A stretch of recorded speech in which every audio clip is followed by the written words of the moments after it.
तो ये corpus building में आपकी थॉट प्रोसेस क्या होता है? अगर कोई भी प्लानिंग कर रहा है इन्वेस्टमेंट करने की और अपना कॉर्पस बनाने की, गोल बेस्ड किस तरीके से काम करता है, आपकी उम्र किस तरीके से काम करती है, इसमें थोड़ा सा आप बताइए। अगर आप रिस्क एपेटाइट नहीं रखते तो मेरा सिंपल रहेगा कि निफ्टी बीज में चले जाओ, गोल्ड बीज में चले जाओ, that is gold ETF, Nifty ETF, Nifty 50 ETFs. Goal मेरा रिटायरमेंट हो गया। अब मुझे बताइए कि क्या क्या इन्फ्लेशन बहुत इंपॉर्टेंट है जो आपको दिमाग में रखना है, किस तरीके से और कौन सी चीजें मुझे दिमाग में रख के अपना कॉर्पस बिल्ड करना चाहिए। इसे आप एक पिरामिड मॉडल की तरह समझ सकते हैं। एसआईपी सबसे अच्छा काम करती है पिरामिडिक मॉडल की तरह। पिरामिडिक मॉडल में क्या होता है, बेस सबसे स्ट्रांग होता है और जो टॉप होता है वो हल्का होता है। लेकिन मैं अगर 23 साल 24 साल का हूँ, मेरी एक जॉब है, मेरे पास 2 3 4 हजार रुपए 5 हजार रुपए जो भी है, क्या म्यूचुअल फंड चूज करते समय कौन सी कैटेगरी में चूज करूँ? कि मार्केट्स जो है ना इस समय एक डिलीमा में चल रहे हैं from the last 1 and 2 years। Push लेना था उसे, वो ऑलरेडी ले चुका है। अब वो वेट कर रहा है किसी पुश की जिसकी वजह से वो अपना नेक्स्ट लेवल अचीव करे। जेनजीज 22 23 24 साल के हैं जिनकी फर्स्ट जॉब लगी है, अगर वो मार्केट में आ रहे हैं तो उनको अपनी इन्वेस्टमेंट स्ट्रैटेजी किस तरीके से रखनी चाहिए, कहाँ क्या क्या चीजें उनको देखनी चाहिए? आप अपनी पोजीशंस को होल्ड करें और अगर ये मार्केट कंफर्टेबली एक certain level of Nifty cross हो जाती है तो you can see a big bull run. इस चैनल पर अभी तक आपने अक्सर ट्रेडर्स को आते हुए देखा होगा, जो आते हैं और अपनी जर्नी के बारे में बात करते हैं, उनसे क्या गलतियां हुई उसको बताते हैं, और इसके साथ ही कोशिश करते हैं कि अगर आप ट्रेडिंग में हैं और स्टॉक मार्केट पे नए हैं तो आपका माइंडसेट क्या होना चाहिए, आपको क्या वो गलतियां नहीं करनी चाहिए जो उन्होंने की थी। लेकिन ये वाला जो एपिसोड, ये वाला जो वीडियो है, ये खास है क्योंकि इस बार हमारे साथ एक ट्रेडर नहीं है, हमारे साथ एक इन्वेस्टर है, एक फाइनेंशियल प्लानर है, जो खुद भी उन्होंने उस जर्नी को तय किया है और इसके साथ ही वो काफ़ी सारे लोगों को सही फाइनेंशियल प्लानिंग के बारे में बताते हैं, उनसे उनसे करवाते हैं और काफ़ी सारी नॉलेज देते हैं। मुझे लगा कि इस समय जब मार्केट के रिटर्न्स इतने अच्छे नहीं हैं पिछले कई सालों के मुकाबले, तो कहीं न कहीं आप as an investor stock market में सोच रहे होंगे कि क्या करूँ मैं? ये जो एसआईपी मैंने की हुई है इतने सालों की, इसका रिटर्न, मेरा पोर्टफोलियो, बहुत सारे सवाल आपके मन में होंगे। तो मुझे लगा ये राइट टाइम है कि इस प्लेटफ़ॉर्म पे किसी ऐसे इन्वेस्टर को बुलाया जाए, जो अपनी जर्नी, अपनी गलतियाँ, अपनी सही जो उसने स्टेप्स लिए, उनके बारे में हमको बताएँ ताकि आप भी मोटिवेटेड हो। तो हमारे साथ इसीलिए आज जुड़ रहे हैं सुधांशु सिंह, जो कि डायरेक्टर हैं आईबीबीएम में, और इनका 22 साल का एक्सपीरियंस है मार्केट्स में। तो मैं आपसे बिल्कुल चाहूँगा कि इस पूरी कन्वर्सेशन को, इस पूरी बातचीत को आप ध्यान से सुनिएगा, क्योंकि देखिए ठीक है, ट्रेडिंग आपको करनी चाहिए, पैसे कमाने के लिए स्टॉक मार्केट में रहना चाहिए, लेकिन स्टॉक मार्केट एक ऐसी जगह है जहाँ पे आप अपने लिए, अपनी फैमिली के लिए एक वेल्थ भी बना पाते हैं। तो हम शुरू करते हैं। सुधांशु जी, बहुत-बहुत स्वागत है आपका थैंक यू सो इस मच। प्लेटफ़ॉर्म पे। जैसे कि मैंने इंट्रोडक्शन में बताया कि ज़्यादातर हमारे जो गेस्ट यहाँ पे आते हैं, वो ट्रेडर्स होते हैं। बट जैसा कि मैंने कहा कि मार्केट ने सर रिटर्न तो दिया नहीं सर।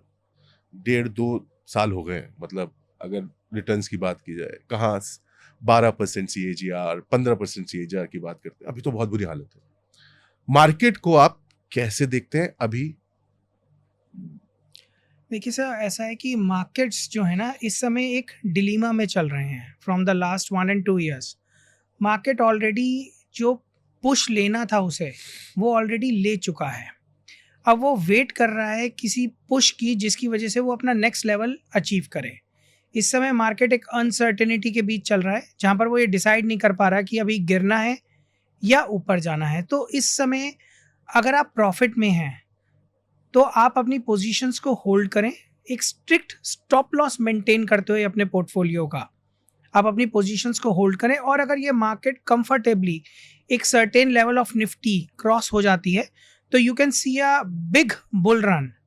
तो हमारी एक्सपेक्टेंसी यही है कि मार्केट स्टेबल है, जो हमारी इकोनॉमी के फुटस्टेप्स हैं वो भी स्टेबल हैं और आने वाले समय में you would see a good bull run. But as of now it is wait and watch for every investor into the market. नहीं सर, लेकिन बहुत मुश्किल होता है। ये जो आपने बात की, ये सब लोग कहते हैं, लेकिन जब अब कहे बहुत बार कहा जाता है कि नहीं, अपना पोर्टफोलियो रोज़ मत देखिए, क्वार्टरली देखिए, ये देखिए, वो देखिए, लेकिन वो कहते हैं ना कि इंसान तो इंसान ही है, देखेगा।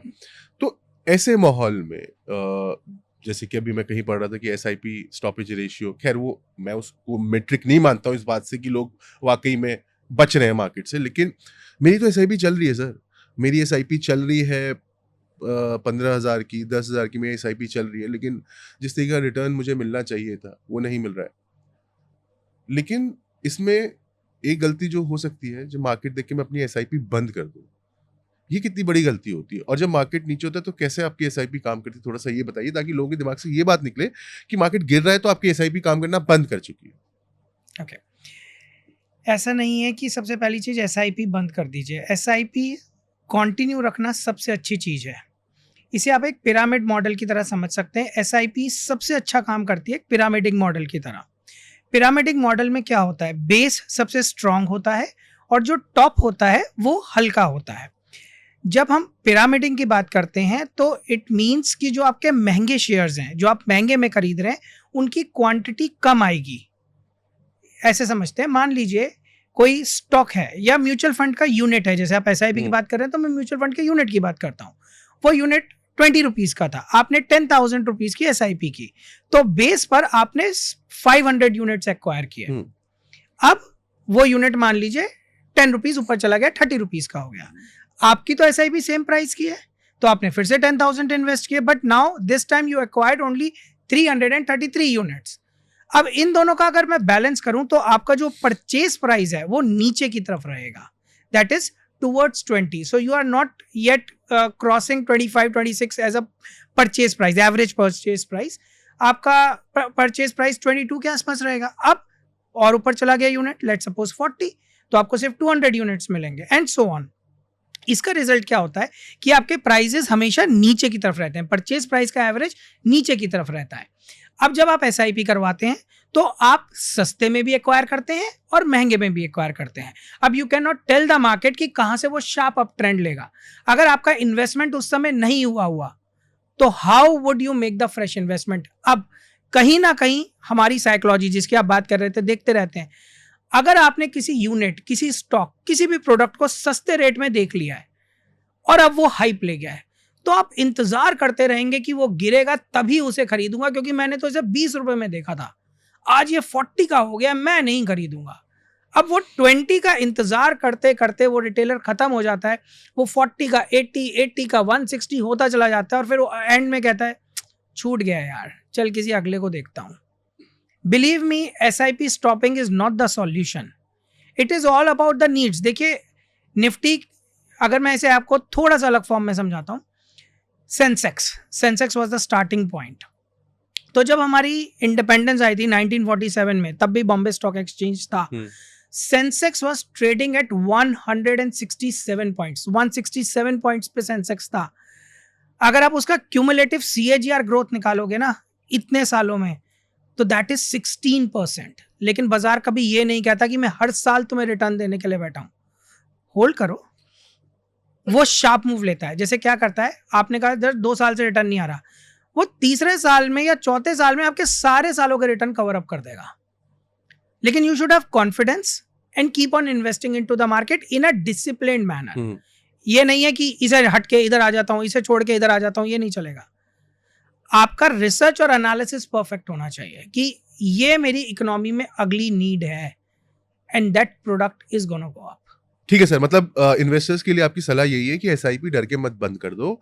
जब मार्केट ऊपर होता है तो वही जो एसआईपी का अमाउंट होता है वो आपके लिए कम सौदा खरीद रहा होता है, और जब मार्केट अभी इस तरीके से नीचे है और नीचे जा रहा है, ऊपर जा रहा है, तो आपके लिए ज़्यादा सौदा खरीदा जा रहा है। तो लॉन्ग टर्म में अगर हम बात करेंगे तो आपका जो एक्यूमुलेशन होगा, एक्यूमुलेशन ऑफ, चाहे वो यूनिट्स हो आपके म्यूचुअल फंड के, या अगर आप स्टॉक्स भी खरीद रहे हो तो एसआईपी कर रहे हो, मतलब एक प्लान से कर रहे हो, तो वो ज़्यादा आप खरीद पाओगे।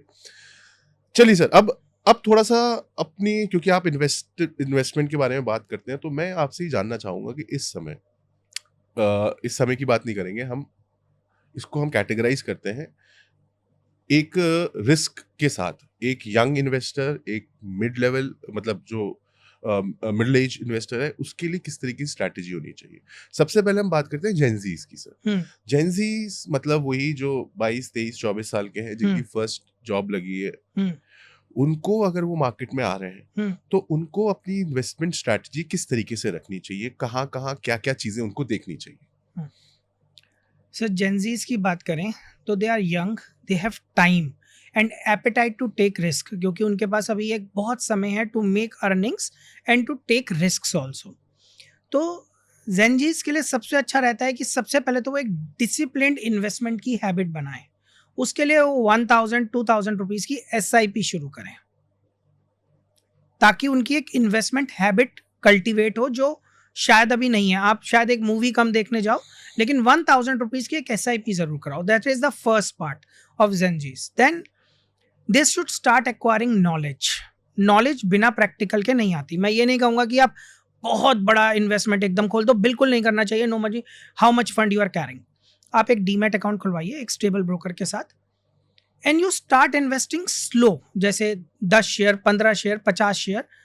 रिसर्च करना शुरू कीजिए, न्यूज़ देखना शुरू करिए, आर्टिकल्स पढ़िए, चैनल्स को फॉलो कीजिए और फिर आप ढूंढिए कि भाई ये मेरे लिए बना है, और उसमें आप छोटा छोटा इन्वेस्टमेंट करना खुद शुरू कीजिए। That is the first step. तो their first 10 years should go into investing, research and knowledge and a habit to gain knowledge कि भाई ये स्टॉक ऐसे खरीदा जाता है, ऐसे बेचा जाता है, इसे मुझे इतने समय के लिए होल्ड करना है। और अपने अंदर से जो एक फास्ट मनी की क्रेविंग होती है, जल्दी मनी की क्रेविंग, जो आज हम ज़ेनजी में बहुत ज़्यादा देख रहे हैं, फास्ट मनी चाहिए जल्दी, लेस टाइम, उसे थोड़ा रोकना पड़ेगा। मैं हमेशा बोलता हूँ पैसा कमाने के 2 ही तरीके होते हैं, बिग मनी जिसे आप बोलते हैं। If you want to earn fast, either give money time to grow.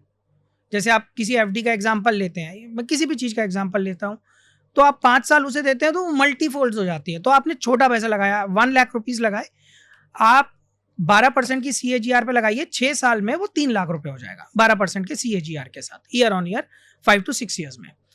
अब वो अगले जो 6 साल में है वो 9 लाख हो जाएगा, क्योंकि वो अगेन हो जाएगा and then it would start cultivating its return, क्योंकि अब आपने सिर्फ 9 लाख तक पहुंचे हैं, लेकिन अगले 6 साल में वो 27 है, और फिर उसके अगले 6 साल में that is more than 1 CR। अब ये हुआ आपका पावर ऑफ कंपाउंडिंग, लेकिन शुरू के पावर ऑफ कंपाउंडिंग में इतना स्लोनेस होता है कि आप उसे एक्सेप्ट नहीं कर पाते हैं।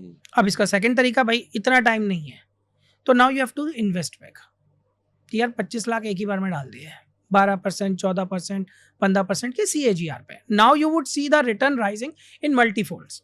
अब ज़ेनजी के पास ये नहीं है, तो they need time and a strategic investment plan, जो उन्हें नॉलेज से और डिसिप्लिन्ड इन्वेस्टिंग से ही मिल सकता है। That is the first and foremost for them. नहीं, ठीक है, ये बात सही कही है आपने कि सबसे पहले अगर कोई नया स्टॉक मार्केट में इन्वेस्टमेंट के उससे आ रहा है, तो उसको सबसे पहली चीज़ जो सीखनी है वो डिसिप्लिन सीखना है।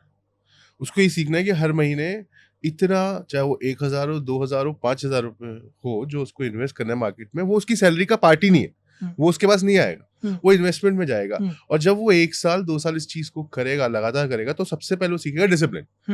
लेकिन यहाँ पे एक चीज मैं आपसे जानना चाह रहा हूँ, ठीक है फास्ट मनी की बात आपकी एकदम ठीक है, लेकिन मैं अगर 23 साल 24 साल का हूँ, मेरी एक जॉब है और मेरे पास, ठीक है, मेरे पास 2 3 4 हजार रुपए, 5 हजार रुपए जो भी है, उसके हिसाब से मेरे पास इन्वेस्टमेंट की कैपेबिलिटी है, तो क्या म्यूचुअल फंड चूज करते समय कौन सी कैटेगरी में चूज करूं, कितना रिस्क मैं ले सकता हूं, because I am 23-24 year old, मुझे ऐसी इमीडिएट कोई अभी नीड नहीं है ना। हो सकता है कि मेरे पेरेंट्स भी वेल ऑफ हो, इन द सेंस कि वो इंडिपेंडेंट हो, वो मेरे पे निर्भर ना हो, तब उनकी कितनी रिस्क लेनी चाहिए, उनको कहाँ पे म्यूचुअल फंड, कौन से वाले म्यूचुअल फंड देखने चाहिए, और उनको उनकी स्ट्रैटेजी क्या होनी चाहिए। जो आपने अभी क्वेश्चन पूछा दैट इज वेरी स्पेसिफिक। अब रिस्क एपेटाइट एक बहुत डायनामिक प्रोडक्ट है। मैं जेनजी की बात कर रहा हूँ। हाँ, जेनजी की बात कर रहा हूँ।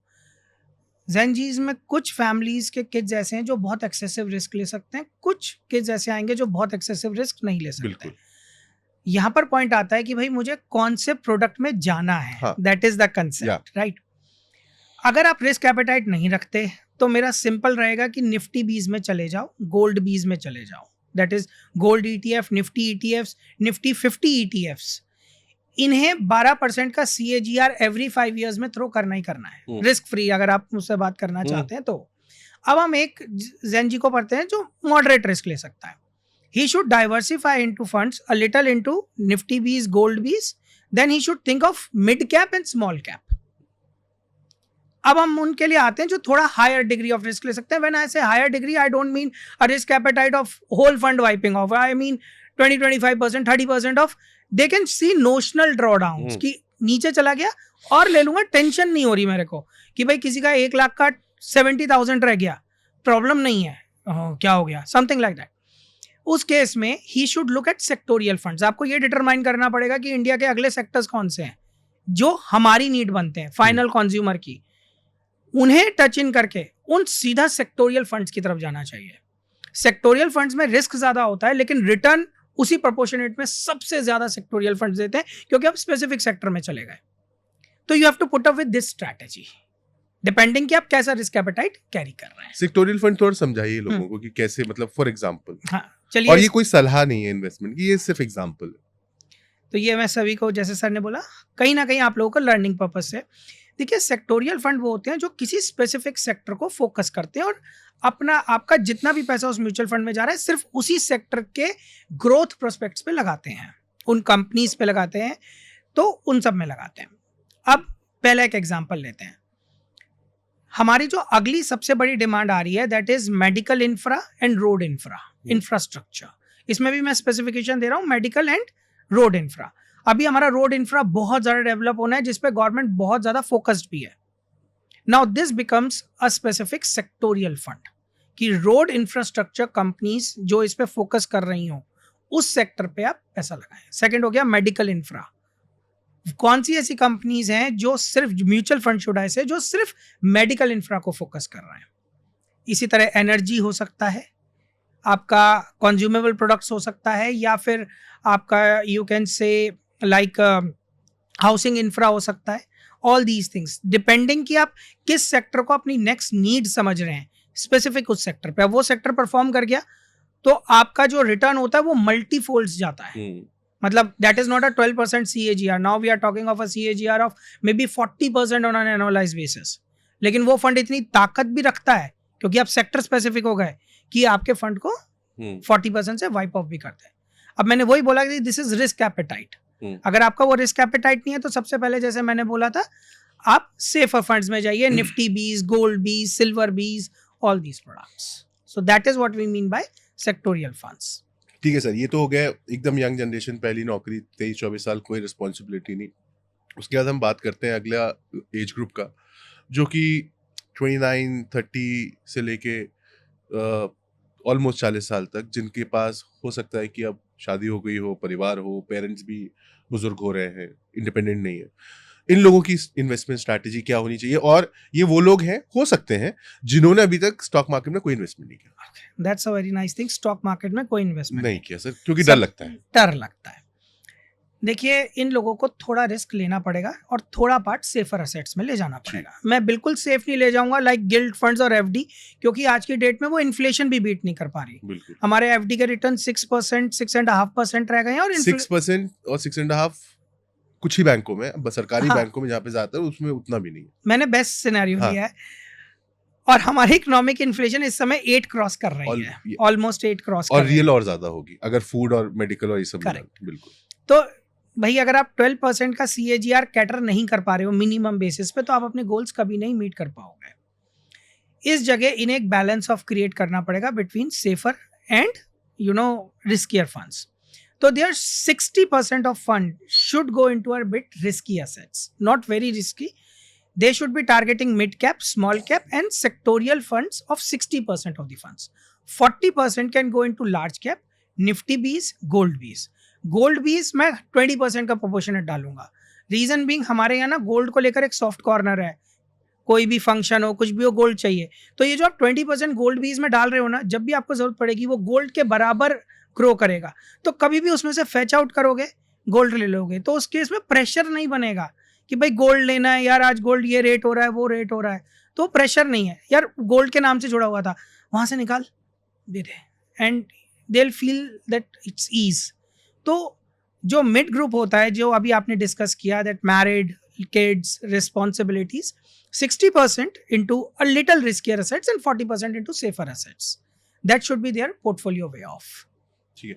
और सर, सबसे पहली बात ये, जैसे हमने बोला कि इन्वेस्टमेंट करना, शुरू करना, ये सब करना, इसको थोड़ा सा गोल बेस्ड समझाइए कि किस तरीके से जब भी आप कभी इन्वेस्टमेंट के बारे में सोचते हैं, सबसे सवाल आपके पास भी कई बार आता होगा, मुझे फला का जब मैं हो जाऊंगा, इतने साल का हो जाऊंगा, तो मुझे कितने का कॉर्पस चाहिए होता है। हम्म तो ये कॉर्पस बिल्डिंग में आपकी थॉट प्रोसेस क्या होता है? मतलब अगर कोई भी प्लानिंग कर रहा है इन्वेस्टमेंट करने की और हम्म अपना कॉर्पस बनाने की, तो गोल बेस्ड किस तरीके से काम करता है, आपकी उम्र किस तरीके से काम करती है, इसमें थोड़ा सा आप बताइए। हम्म। इसमें सबसे इम्पोर्टेंट है कि आपने कितनी जल्दी इन्वेस्टमेंट शुरू कर दिया। Hmm, the earlier you start the better it gets. इसे मैं और इजी समझाता हूँ। एक यंग किड जो 20 से इन्वेस्टमेंट शुरू कर देता है and a person who starts an investment at the age of 35, 15 years, इस गैप को फिलअप करने के लिए जो पर्सन 35 पे है उसे 5,000 rupees for the next 15 years invest करने पड़ेंगे to fill up this gap of 15 years 1,000 rupees से। यानी फिर से यानी बताइए। जैसे 20 से आप 35 तक थे, जी, आप सिर्फ 1,000 रुपए डाल अच्छा, रहे थे। ठीक है। हाँ, सिर्फ 1,000 रुपए की एसआईपी थी आपकी, हाँ, और 35 टू 50 भी 1,000 रुपए की एसआईपी थी। अब तो ये जो रिटर्न जनरेट करेगा 30 ईयर्स में, 25 अब साल एक, वाला। हाँ, पर 20 ईयर्स वाला हाँ, जिसने 20 years वाला, 20 हाँ, ईयर्स से हाँ, जिसने हाँ। स्टार्ट किया, और एक पर्सन जिसने कोई इन्वेस्टमेंट नहीं की थी और 35 ईयर्स से स्टार्ट करता है, उसको 15 ईयर्स, 5,000 रुपए उसे 5,000 रुपीज पर मंथ एसआईपी में इन्वेस्ट करने पड़ेंगे तब मैच टू कर पाएंगे। Match that person of 1,000। This is the power of time and compounding.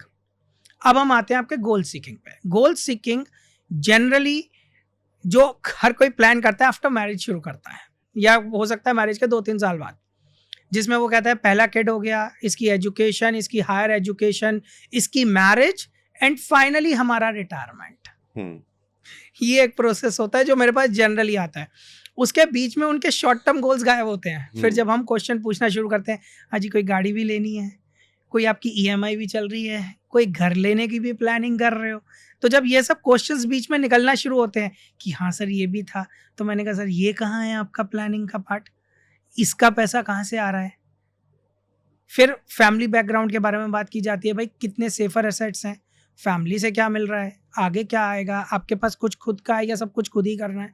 Not depending on that, कई लोगों के गोल्स कंसोलिडेट करने में ना, कई लोगों के गोल्स एक्सपैंड भी हो जाते हैं कि यार है इतना कि यहाँ तक भी पहुँच सकते हो, और कुछ लोग यहाँ तक भी नहीं पहुँच पाओगे, या फिर आपको इन्वेस्टमेंट्स बढ़ाने होंगे और एक्सपेंसेस को कर्टेल करना होगा। अब इस हिसाब से हम क्या करते हैं कि हम सबसे पहले एक मिनिमम 12% CAGR लेकर चलते हैं और अपनी इकोनॉमी का एवरेज इन्फ्लेशन 7% का लेकर चलते हैं। फिर हम उसका रियल रेट ऑफ रिटर्न 4.5% के आसपास लेकर चलते हैं, 4.5%। उस हिसाब से हम देखते हैं कि उसकी इन्वेस्टमेंट्स अगर ग्रो हो रही हैं, तो आज अगर कोई गाड़ी 10 लाख रुपए की है, तो आज से 20 साल बाद वो गाड़ी कितने की होगी, 30 lakhs की। तो he needs to have 30 lakhs in his accounts. अब उस 30 लाख का गोल अचीव करने के लिए he has to invest this much at a rate of 12% CAGR. Now this is goal seeking. अब डिपेंडिंग कि कितने गोल्स वो हमारे सामने ले डाउन करता है, कितनी स्टेबल इनकम से आ रहा है, क्या प्रोफाइल है, जॉब है, बिजनेस है, क्या है, उसके हिसाब से ये गोल सीकिंग होती है। ये हर किसी को करनी चाहिए, ये बाद में नहीं होती। कई लोग इसके लिए जागते ही 40 ईयर्स पे हैं। और मुझे ये थोड़ा सा मेरी तरफ से एक एडवाइस फॉर्म ही है, या शुड आई से मुझे एक वीकनेस लगती है हमारे एजुकेशन सिस्टम की, कि बच्चों को ये चीज़ 20 ईयर्स या 21 ईयर्स से अगर आप शुरू करवा दें इन एजुकेशन सिस्टम, कि भाई ये समझो कि आपकी गोल सीकिंग 30 ईयर्स या 32 ईयर्स आफ्टर मैरिज नहीं शुरू होगी, वो आज से शुरू होनी है। You might have to establish a business कि भाई जॉब 10 साल कर लिया, 40 से बिजनेस बनाना है, तो उसका पैसा कहाँ से आने वाला है, उसकी सोच आज बनानी पड़ेगी। उसके लिए आप ये नहीं कह सकते मैं अपनी मम्मी पापा पे डिपेंडेंट हूँ।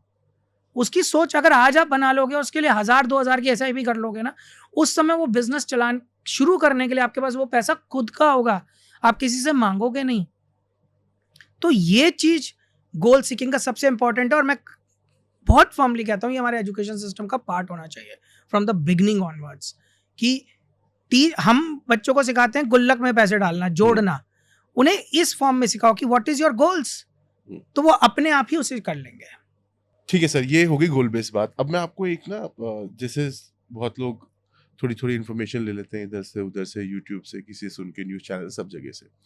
अब कोई 35 साल का है, वो बोल रहा है कि एक काम करता हूँ, मेरी 1.5 लाख रुपए सैलरी है, 35 साल का हूँ मैं, ठीक ठाक कमा रहा हूँ, कहीं IT या कहीं पर हूँ, और 35,000 की मैं आज से SIP करना शुरू करता हूँ। ये मैं देख के ग्रो के कैलकुलेटर से बोल रहा हूँ, SIP के 35,000 ही करता हूँ, 12% अगर CAGR लगा के रखता हूँ, तो 15 साल मतलब 50 साल मेरा कॉर्पस हो जाएगा करीबन 1.5 करोड़ का। ठीक तो है, करोड़पति बन गया मैं। कितना रियलिस्टिक है ये 1.5 करोड़ 15 साल के बाद? कितना होगा एक्चुअली बताइए? अब इस जगह एक सवाल करते हैं, 1.5 करोड़ की उसने बना लिया बना कॉर्पस, मैंने कॉर्पस। आपका मान लिया। अब अगर वो 40,000 इन्वेस्ट कर रहा है, दैट मीन्स एक अजम्पशन मान के चलते हैं कि वो 1 लाख, क्योंकि उसने आपने बोला 1.5 लाख की हाँ। उसकी इनकम है। हम्म। टैक्सेस वगैरह को मैं साइड कर देता हूँ, हम्म। जो भी उसे टैक्सेस देने हैं सेपरेट, लेकिन उसका मंथली एक्सपेंस 80,000 रुपीज आ गया। हम्म। सही बोल रहा हूँ? हम्म। अब 80,000 रुपीज का अगर वो एक्सपेंस पर मंथ कर रहा है, तो यही एक्सपेंस 15 साल के बाद विद इन्फ्लेशन रेट ऑफ 7% कितना हो जाएगा? रफली अराउंड आप ये मानिए कि सेम लाइफस्टाइल मेंटेन, इसमें लाइफस्टाइल ग्रोथ नहीं आ रहा है उसका, लाइफस्टाइल ग्रो मैं बिल्कुल नहीं कर रहा हूँ। अगर मैं सिर्फ 7% की इन्फ्लेशन पकड़ लेता हूँ, तो उसका ये एक्सपेंस 2 से 2.5 लाख रुपए महीना तक जाएगा in order to maintain the same lifestyle, जिसमें अभी गोल सीकिंग कुछ नहीं आई है कि भाई मुझे घर लेना है, मुझे कहीं पहाड़ों में घर लेकर रहना है, होता है ना कई लोगों के, वो सब नहीं गिना। सर लेकिन 1.5 करोड़ दिख रहा है उसको। सर इन्फ्लेशन तो नहीं दिखी ना। हम्म। 1.5 करोड़ की, अब इसे मैं थोड़ा सा आप जो पूछ रहे हैं मैं उस फॉर्म में बात करता हूँ। जब हम छोटे थे तो मैं खुद पर्सनली एक ब्रेड 2.5 रुपए की लेकर आता था, 2 rupees 50 paisa, which is currently costing 60 rupees. 60 rupees है। And the bread is not change, the bread remains a bread, हाँ। राइट? अब उसने वो 1.5 करोड़ देखा है कि मेरे पास 1.5 करोड़ आ गया, पर क्या वो 1.5 करोड़ में अगले 10 साल भी सरवाइव कर पाएगा? 2.5 लाख के हिसाब से नहीं। नहीं कर पाएगा ना। दैट मीन्स उसने गोल सीकिंग गलत कर ली।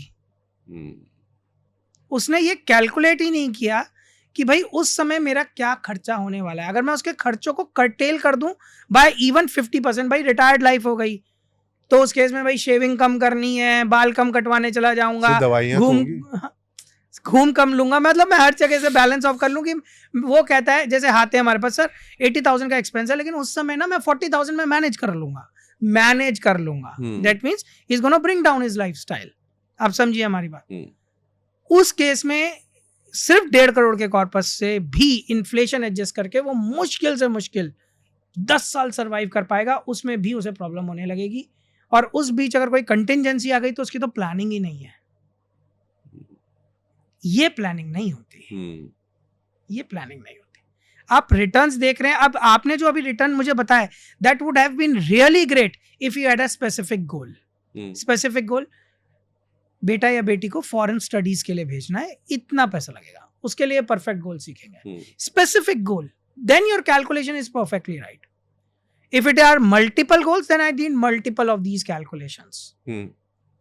30 से 35 साल का उम्र का अगर मैं हूँ और मैं ये 60 तो मैं मानता नहीं हूँ, अब 60 साल तक कोई काम मेरे को नहीं लगता कि अगले 10-15 साल में कोई करेगा।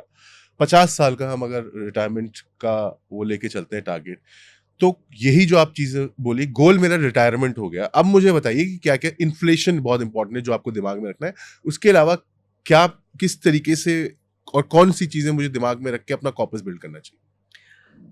आपकी रेस्पॉन्सिबिलिटीज, फर्स्ट ऑफ ऑल जो भी आप गोल्स चाहते हैं किड्स के लिए, then the most important is your retired life. The worst thing that I have seen in today's world is the dependent old age. ये मेरे सामने एक ऐसा केस है जो सबसे ज्यादा प्रॉब्लमैटिक है। So you do not want a dependent old as. आप डिसाइड कीजिए कि 50 के बाद 75 तक आपको 1 रुपया भी किसी से मांगना ना पड़े। उस 25 साल की बैक टेस्टिंग करो कि इन 25 सालों में मेरा क्या खर्चा होने वाला है, and that becomes your goal at the age of 50। कि 50 पे मुझे उतना कॉर्पस चाहिए कि इन्फ्लेशन एडजस्ट कर कर मैं अगले 25 साल तक जी सकता हूं। इसे मैं और इजी कर देता हूं, आप अपना रिटर्न 0 मान लीजिए। दैट इज, आपने जो भी पैसा जोड़ा, लेट्स सपोज 2 CR को आपने बैंक के FD में डाल दिया at a rate of return of 6%, क्योंकि ये आपको मिल जाएगा पोस्ट ऑफिस में या कहीं स्कीम्स में मिल जाएगा। उसके अलग अलग सिस्टम है कि 2 करोड़ एक साथ नहीं डालना, तो 1.8 डाल दो 5 साल के हिसाब से, एंड सो ऑन, उसके तरीके हैं। अब आपने 6% का हम इन्फ्लेशन मान लेंगे और 6% का ही अपना FD रिटर्न मांग लेंगे। उस केस में आपका मनी ग्रोथ बिकम्स 0। पैसा बढ़ा नहीं, जो बढ़ा वो इन्फ्लेशन खा गई। तो जो आपने पैसा जोड़ा उससे ये डिसाइड कर लीजिए कि मुझे अगले 25 साल तक जीना है, and that is the money that should be on your table at the age of 50. ये आपका रिटायरमेंट प्लान हो गया. Then comes your additional goals. जो भी आप एडिशनल गोल्स अपने लिए सेट ऑफ करना चाहते हैं, जो मैं बार बार बोलता हूँ, daughter's marriage, son's marriage, higher education, इनका कॉर्पस अलग. सो गोल सीकिंग हमेशा रिवर्स में की जाती है, bottom to top, not from top to bottom. और ज्यादातर लोग यही गलती करते हैं, टॉप से बॉटम करते हैं. हमें बॉटम टू अप जाना पड़ता है. आपकी क्या नीड्स हैं उस समय की, वो बताओ यार. हो सकता है आपका लाइफस्टाइल ऐसा हो कि आप मुझसे कहो मुझे तो 2 लाख रुपए चाहिए पर मंथ रिटायरमेंट पे. सिचुएशन तो सारी बदल गई ना ये 1 मिनट के अंदर अंदर. तो that is what we have to think about. कोई आता है, सर गांव में घर है, मैं तो वहीं जाके रहूंगा, खेती है, गाय है, भैंस बंधी हुई है और मुझे कुछ चाहिए नहीं, 20-25 हज़ार रुपये में भी काम हो जाएगा. कैलकुलेशन पूरी बदल गई. तो I can offer him a more lavish lifestyle. अब वो कहता है मैं रिस्क के लिए ओपन हूं, तो मैं उसकी रिटायरमेंट प्लानिंग स्टॉक्स के डिविडेंड से भी कर सकता हूं. And there is a person I know, वो उन्होंने अपनी सारी रिटायरमेंट प्लानिंग स्टॉक के डिविडेंड से ही कर रखी है. उन्हें जो डिविडेंड्स आते हैं वो डिविडेंड्स हर साल इतने रिसीव हो जाते हैं कि उसी से उनका पूरा काम हो जाता है रिटायरमेंट का. तो इट डिपेंड्स कि आप किस तरीके से आगे बढ़ना चाहते हैं. हाँ, लेकिन सबसे बड़ी इम्पोर्टेंट बात यही है कि आपको खुद बैठ के अकेले में नहीं करनी है. हमेशा आप किसी फाइनेंशियल एडवाइज़र की मदद लें, क्योंकि वो लोग क्वालिफ़ाइड हैं आपको समझाने में. जैसे सुधांशु जी बैठे हुए हैं कि ये लोग क्वालिफ़ाइड हैं आपको समझाने में, बताने में कि भैया ऐसे नहीं, इसको इस तरीके से करना है. तो सुधांशु जी, बहुत अच्छा लगा आज इन्वेस्टमेंट पे इतनी सारी बातें हुई. नॉर्मली हम ट्रेडर्स के बारे में बातें करते हैं, लेकिन हाँ, ये बहुत इंपॉर्टेंट एस्पेक्ट है, जैसे कि आपने बोला बीच में, कि स्कूलों में ही नहीं पढ़ाया जाता. और हमको भी लगता है कि ये सब चीज़ें स्कूलों में पढ़ाई जाए, ताकि पहली नौकरी से ही जो लड़का या लड़की बाहर निकल रहा है, पहली नौकरी कर रहा है या कर रही है, वो उसी दिन पहली सैलरी से अपनी फाइनेंशियल प्लानिंग कर पाए. Thank you very much Sudhanshu ji Yes. आने के लिए, thank you so much sir. Special video पे और इतनी सारी नॉलेज शेयर करने के लिए. अगर आपके भी कोई फेवरेट ट्रेडर हैं जिन्हें आप बाजार के माहिर पर देखना चाहते हैं तो हमें कमेंट बॉक्स में ज़रूर बताएं, हम उन्हें इनवाइट करेंगे. और हाँ, अगर आप एक ट्रेडर हैं और अपनी जर्नी बाजार के माहिर पर शेयर करना चाहते हैं तो डिस्क्रिप्शन में दिए फॉर्म को ज़रूर भरें. ऐसे ही और वीडियोस देखने के लिए चैनल को सब्सक्राइब करें और बेल आइकॉन भी प्रेस कर दें.